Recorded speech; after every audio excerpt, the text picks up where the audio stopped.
What's up, Take People? You're tuned in today for another unboxing episode of an order I got from Shopee. Let's begin!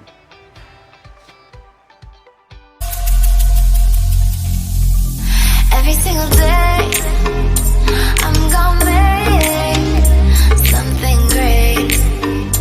That's my way. Every single day. Alright, so for today's episode, we will be unboxing two items.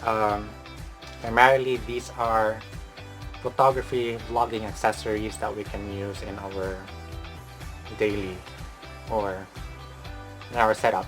So here I have two different items. First is this one, and I got another smaller package here. So story behind the first item that we will be unboxing is when I was roaming around Ayala Center, Cebu, sa maze area, then there is a stall there selling accessories, and I was so enticed with this product because the current items that I have is does not provide me the kind of access to whatever this item here gives us. So without further ado, let's start unpacking these items first. Alright, so what I ordered is another tripod.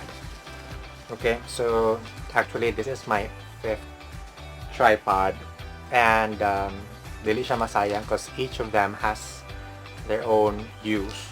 So two of my tripods are currently used as a stand para sa ato ang lights, and the main one is being used for this camera, but I ordered this one because primarily akong need niya is the height that it can provide. So ato ang main tripod could only reach a certain height, but this one could be as tall as 5 feet if I'm not mistaken. So let's open it first. So as you can see, the item is wrapped with a bubble wrap, so to make it more secured. Okay, as I peel it around. Okay, so it says the brand is Yunteng, and video tripod. So this can hold large DSLR camera, mga video cams, and it says here 360 degrees panning, quick connect system, so quick release, steady grip, extendable, and lightweight. So relatively gaan ra siya, but of course mas bugat siya compared to other tripods that I currently have.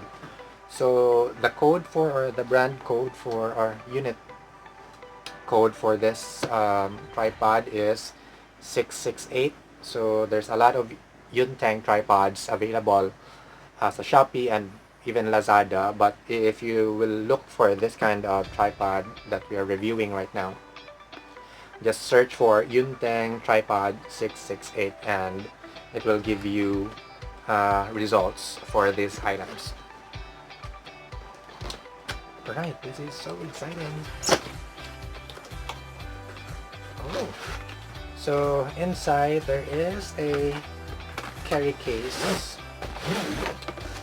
Okay, so mo ni siya, and ma-adjust ang length sa iyang strap, and I feel durable siya. No, look, so the way it is being stitched kay nice, and also the zippers are, I think, secured properly. So I think it's time for us to reveal what's inside. Alright. Okay, first of course, we have a manual which is written in Chinese. So technically, I don't read Chinese, I don't speak Chinese, so we can't use that. but I think this is pretty much easy to use. So inside nakaputos pa siya og plastic, and mani siya ang item. So the smallest or mani siya ang pinaka-compact version niya. So let me grab a meter stick para itong i-measure ang length. At least you have an idea of exactly how long or how tall this can go. Alright, in just a minute. Okay, I'm back. Let me just position myself properly. So, I have here a measuring tape, and see, I just positioned it upright from the tip until the end. Okay, it's around 20 inches. So,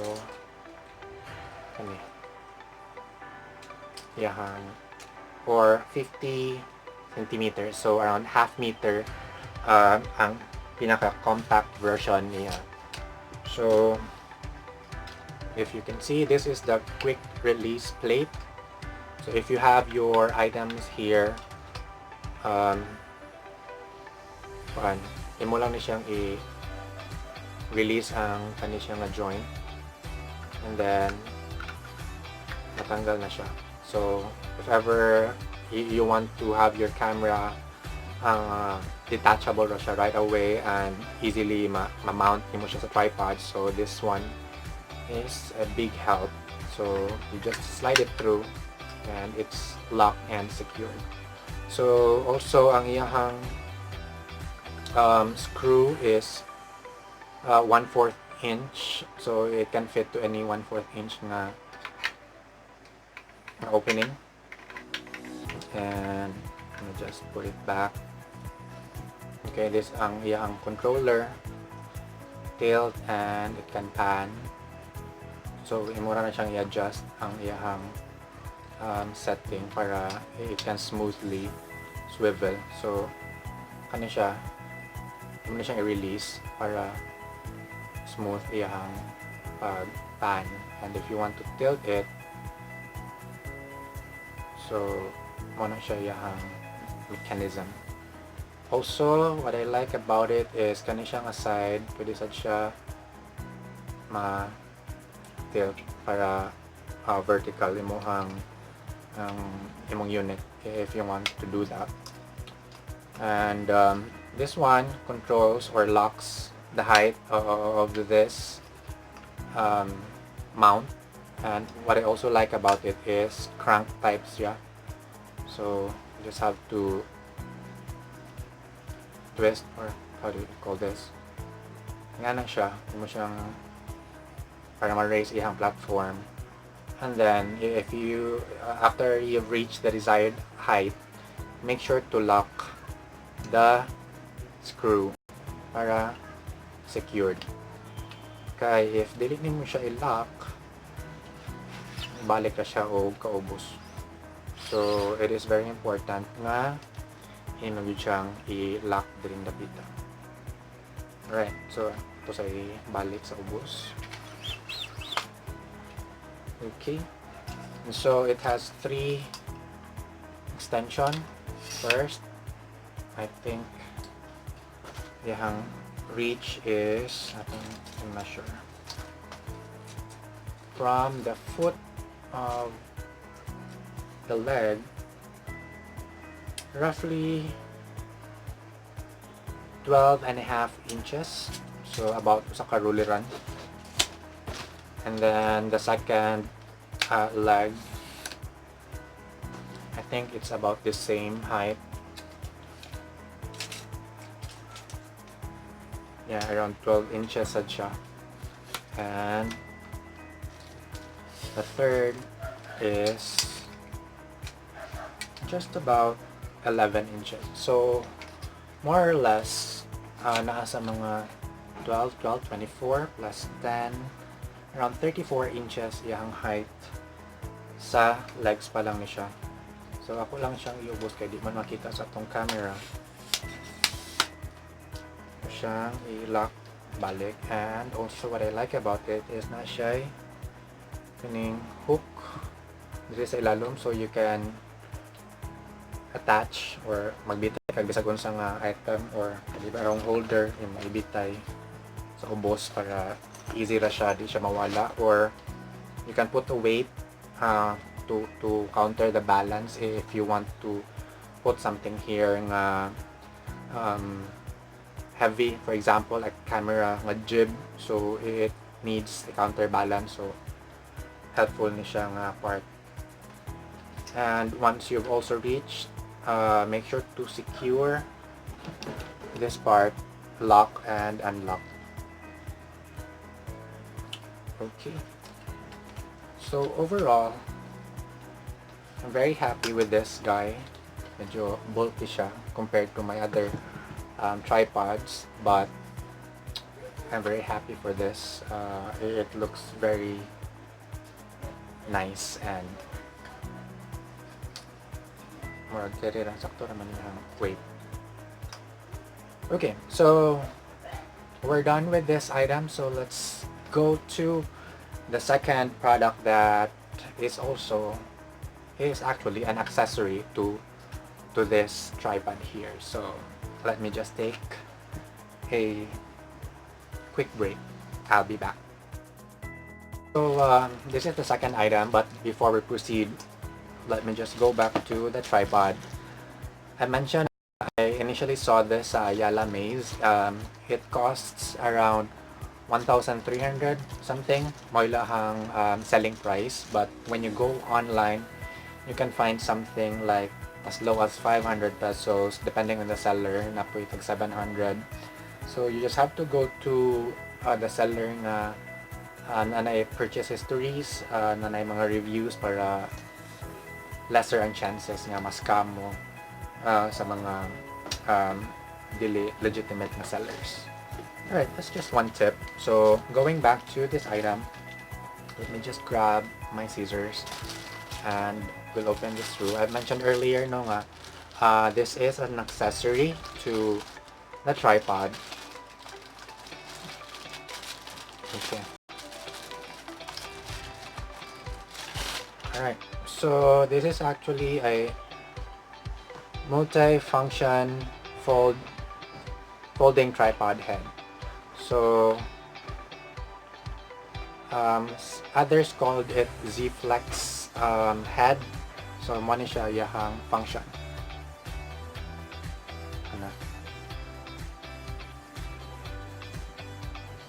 Okay, so technically it gives your camera a variety of angles where you can take your shots from. So let me just open this. Nahulog. Okay. So na siya ziplock, and this is the actual product. So it's made of plastic, lightweight plastic, but I think it's durable, carbon fiber, I think that's what they call. And nasa siya metal nga part kani. This is made of metal. So as you can see, mo siya letter Z yung forma. So it gives your camera an extra it gives another angle sa imong camera. So if you diri ni may mount imong camera and you just have to screw it on, 1/4 inch yung screw, it can attach to any 1/4 inch nga attachment. So what it does is pwede nimo siya ma-clip like that, or you can also give it a tilt and kana siya, or even nganing angle.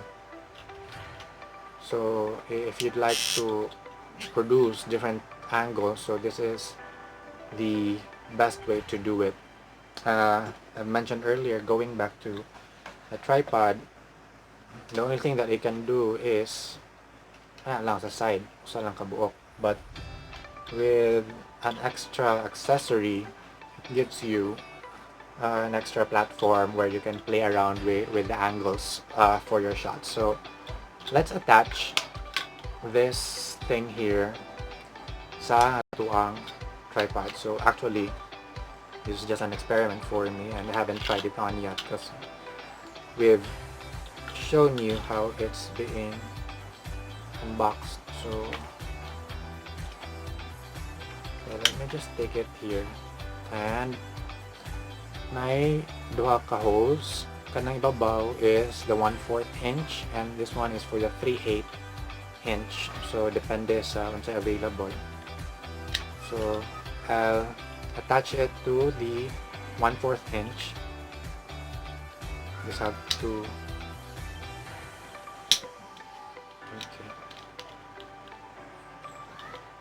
and then I should screw up the back to tighten it up.